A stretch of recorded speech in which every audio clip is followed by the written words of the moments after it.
Hi friends, I'm Kira and we're going to be going over how to use the digital studio today. I'm going to hopefully be very thorough so most of your questions will be answered. First thing to note, whenever you're touching the board you should have your headphones on. These are backwards. You should have your headphones on. That's because the monitors will cut out anytime you turn a mic on, so having your headphones on is the only way to actually know what is going out onto the air. So a little tour of the space here. We've got the monitors, which are speakers, with a clock, which is what the exact time is. We've got a couple CD players, a couple tape decks, and two aux cords that are also XLR cables in case you have a turntable or anything you want to plug in. Most people don't. Don't worry about it if that's not you, but this is where you could plug that in if you need to. All of these connect to things on the board. So these are all of our inputs. These speakers, the headphones, and the air are our outputs. And by air, I mean the website streaming. Because this is digital and not FM. And then here is where we can control our inputs and outputs and all that jazz.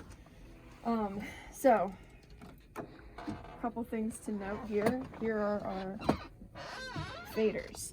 The faders are how you're going to control the volume of each individual input.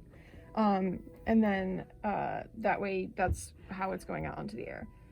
We've got mic 1, mic 2, and mic 3. So that's 1, 2, 3 here.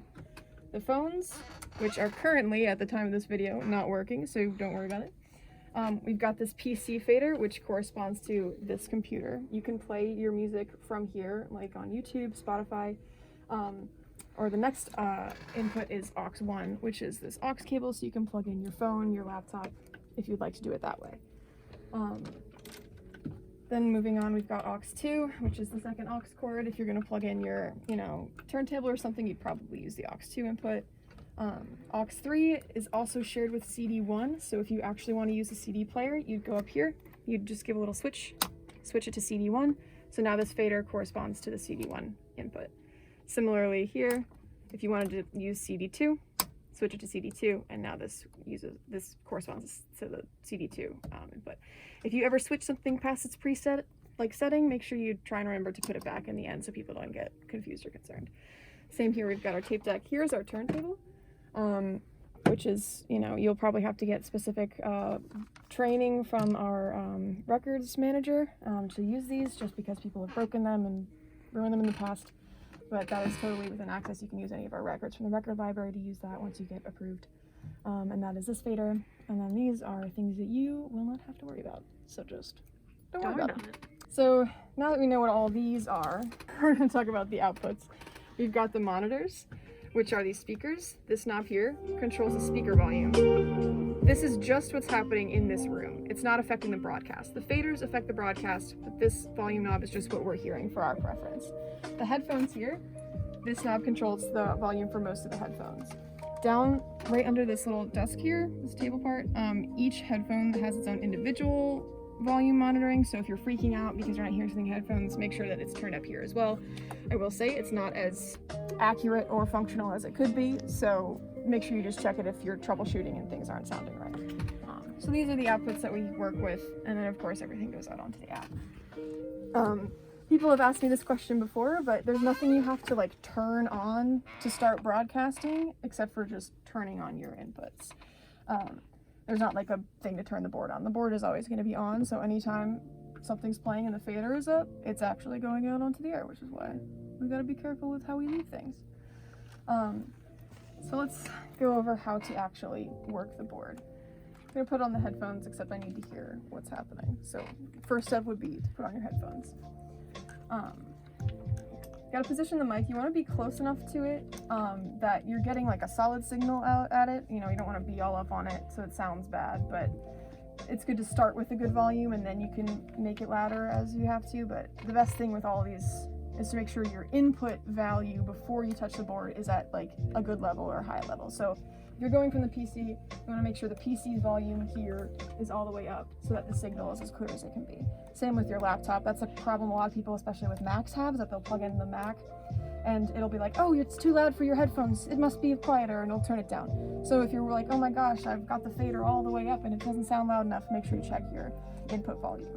So that's the same with voices. We want to make sure we're talking at a pretty solid level so that If you're talking really quietly and then pull it up, that's going to have like a worse sound quality than if you're talking at a pretty solid level. You only have to give yourself a little extra boost.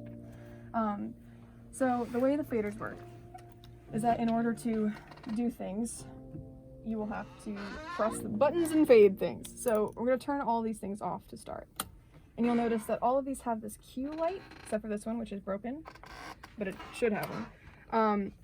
They have this cue light, which means that they're off. I know that sounds confusing, but the cue light means that the thing is off. So whenever you're not using something, even if it's in between uses, make sure the cue light is on, just to make sure you're not getting any extra fuzz, any extra signal muddying, anything like that. Okay.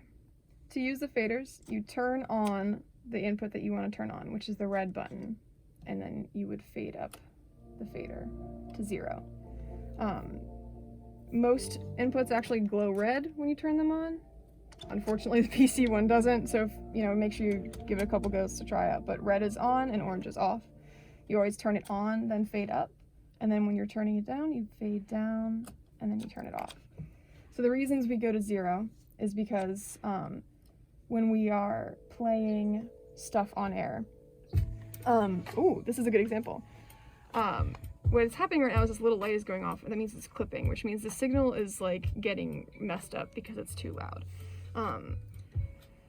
We want generally songs to have the meat of the song between -5 and +1. If it goes beyond either of those, that's okay, but we don't want it to all be in -1 because then songs don't have any dynamic quality and that would suck. But you want it to generally be between -5 and +1 because that's what works best for broadcasts, that works best for receivers, so phones and car radios, that kind of thing. It's just a good standard to have. Currently, I have the PC fader at -5 because what I'm playing right now is lo-fi hip-hop beats. And there's a little sign here telling you that if you're going to leave it on, you should have it at -5 because it is a amateur mixed thing. So it often will have like a wide range of volume and it'll end up clipping even if you leave it at 0. So just keep an eye on it. Most things should be good at 0, but make sure you're kind of like watching it to make sure that it's staying in the good range. So that's again, -5 +1 is a good range. If it's -7 +2, that's fine too, as long as it's not clipping, which is when the light is blinking. So I'm gonna take this up to 0 to show you what that looks like again. So that is clipping. That means the signal's getting wonky and it doesn't sound good to receiving listeners. This is also something you can detect when you have your headphones on, but you can't necessarily detect when you're listening through the speakers. So that's another good reason to have your headphones on, but you especially need them on when you are speaking, because I'm going to show you right now, as soon as I turn on the mic, it gets quieter in the speakers because the speakers have turned off, just to prevent feedback. So I'm going to fade down and then turn off, and then I'm going to fade up the mic and turn it on, and I will say the station ID, which is how you should start your show. Of course, I'm going to put the headphones on first. I'm fading up. You are listening to WMUC Digital College Park, where college radio is good radio. Now that's also where you'd, introduce your show, have your show name, that kind of thing, whatever fun facts you want to, and then that's also where you would probably play a PSA. If this happens, it's okay. Just put it back on. So once again, this is aux 1. This is where you'll plug in your things. You always turn it on and then fade up, fade down, and then turn off. That's how you get a good sound. It has a natural sound transition, sound better that way.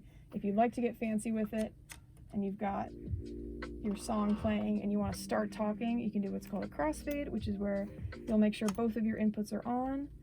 You fade one down as you fade another up, turn this one off, and then talk as you would like to.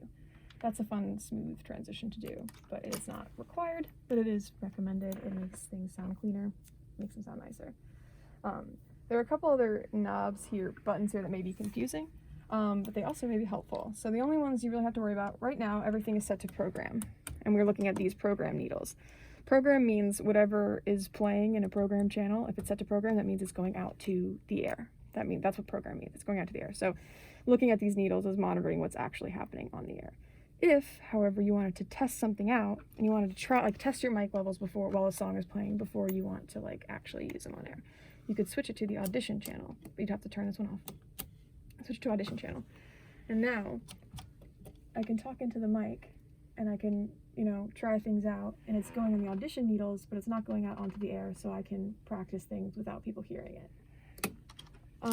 This is something that I used to use a lot when training people because it helped them get comfortable talking on air, but it's not, you don't have to use it. I mean, I don't think I really used it until I started training, but it is a resource available to you. It's also good to know about if you're troubleshooting and you're like, oh my gosh, the mic isn't working. It might be because somebody left it on Audition.